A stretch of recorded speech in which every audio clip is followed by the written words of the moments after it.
અમદાવાદમાં આંગણવાડી અને આશા વર્કરોએ માંડ્યો મોરચો લઘુત્તમ વેતનની માંગ સાથે પ્રતિક ઉપવાસ પર ઉતર્યા।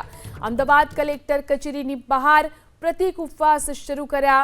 સરકાર રજૂઆતો ન સાંભળતી હોવાનો આરોપ। તો આંગણવાડી અને આશા વર્કરોએ મોરચો માંડ્યો છે। લઘુત્તમ વેતનની માંગ સાથે તેઓ પ્રતિક ઉપવાસ પર ઉતરી ગયા છે। અમદાવાદ કલેક્ટર કચેરીની બહાર તેઓ ઉપવાસ પર બેઠા। सरकार ने आंगणवाड़ी वर्कर पासेथी अने आशा वर्कर पासेथी डिजिटल कामगीरी लेवी छे।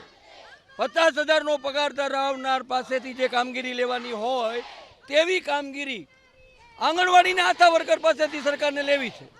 पण एमने एम कहेवामां आवे छे के तमारा घरना मोबाइल थी आ डिजिटल कामगीरी करो। 2022 में प्रोमिस अपायुं हतुं चूंटणी हती एटले के नवा मोबाइल आपशुं। आशा वर्कर अने आंगणवाड़ी वर्कर ने हवे तो जवाबदार कही शकाय तेवी बीएलओ नी कामगीरी सोंपवामां आवी छे। एनो अर्थ काम लेवुं होय त्यारे तमे सरकारी नौकरियात जेम वर्तो अने ज्यारे काम पूरुं थई जाय त्यारे रस्ते रजळती करी द्यो।